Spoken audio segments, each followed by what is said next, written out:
Hey, my name is Joseph Shalashik, and I'm a warranty tech for SR Homes.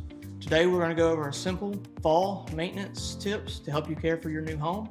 You can find this information on our SR Homes website, and come take a look with us. Thank you. You will have a dual zone thermostat, one for downstairs, one for upstairs, that will allow you to go into a menu setting and control a schedule Monday through Friday or the whole week when you leave the house for a long period of time and then you return.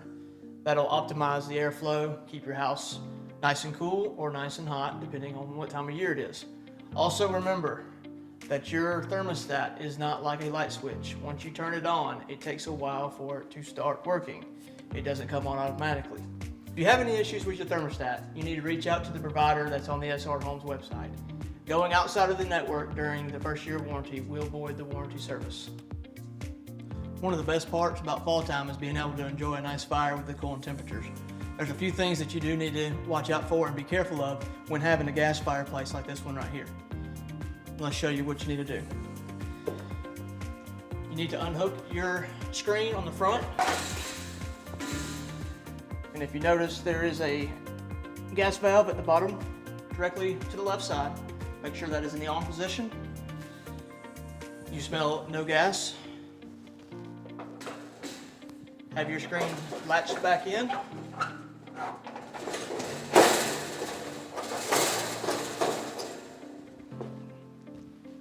And now you're ready to come back over and ignite your fire. But before doing so, you need to open at least one ventilation window to have airflow in the house. Now, once the window is open and ventilation is coming through the house, you can come over to the igniter, which should be placed on the side of the wall.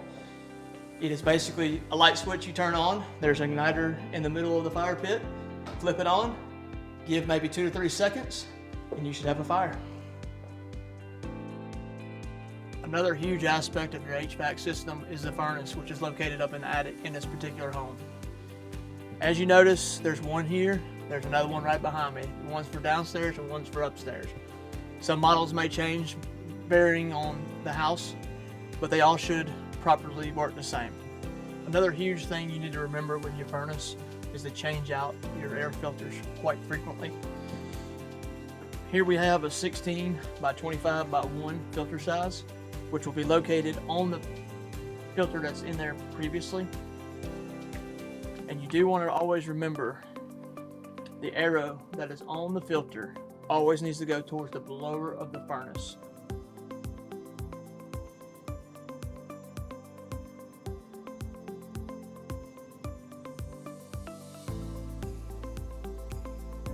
Changing the filters can usually resolve a lot of issues, but if you continue to see any kind of malfunctions, you need to call the provider located on the SR website.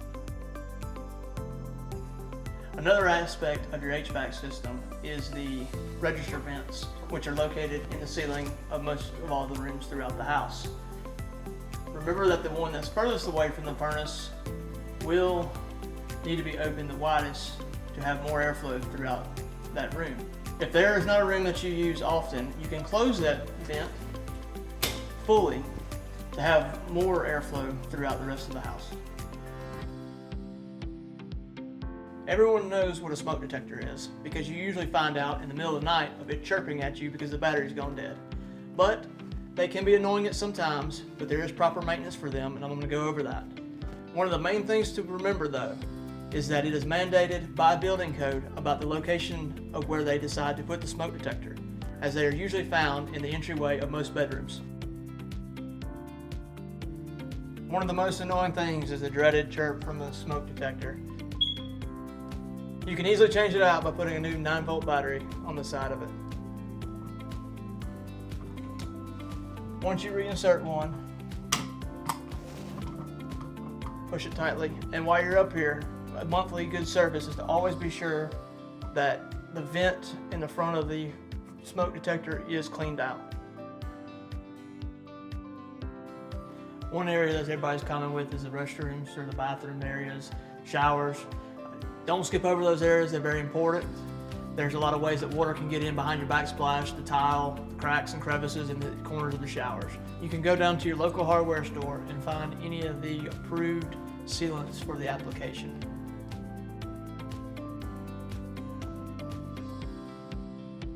It's fall, y'all. What's going on? Tyler Rucker here, your builder out at Yellowstone Farms. I'm going to be taking over for Joseph as we go through your exterior maintenance items. So here we are at your gutters. This fall, you're going to want to check your downspouts and your splash guards for any clogs or leaves or anything like that. So when you're taking a look at your downspouts, you're going to want to look at the bottom splash guard and then all the way up, make sure where it ties into the top of the roof line, you don't have any clogs up there. And then you're also going to want to take a look at your splash guards where your two roof lines meet. Make sure there's no leaves collecting anything or anything like that up there. So here we are at your rear porch exterior door, where we're going to take a look at your exterior weather stripping, your exterior sealants, and your exterior door threshold. So your weather stripping, you're going to want to start at the top of your door and work your way down. You're going to take a look at this whole foam sealant that goes top, bottom, all the way around. Make sure it's nice and secure. Push your hands, kind of grab it with your hands and make sure it's all the way in, all the way. Once you're good there, you're going to want to step outside, take a look at your exterior silicones. So take a look here along your flashing in your door and make sure that all your sealants are good, no separations or anything like that.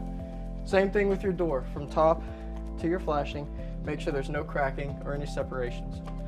Then we'll take a look at your bottom threshold. You'll have 4 screw holes if you have an adjustable threshold. And as the changing of the seasons, your threshold will need adjusting, lowered or raised, to seal up that gap on the bottom of your door. So you just take a flathead screwdriver, each one of these, and raise or lower it based on what your door needs. We're gonna go over a couple quick little landscape maintenance items for you this fall. So here in my hand, I've got Frost landscape fabric. So you're gonna go to your local Home Depot and you can buy a roll of this. This is gonna protect your plants from that first frost this fall. You're gonna wanna take this roll, spread it out all over your plants, cut it per plant, and staple it into your mulch with landscape staples.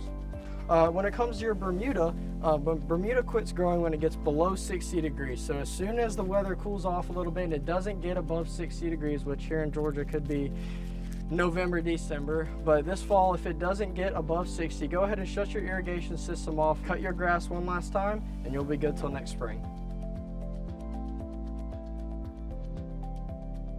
So here we are at your main county water meter, which can be located at your curb by the etched W in your curb in front of your house. So what we're going to go over now is how to shut off the water going from the county meter into your house. To the left or right of your meter is going to be a green landscape box, and inside that box is going to be a white convenient T-handle that you will turn 90 degrees perpendicular with the pipe to shut water off completely from the meter to your home.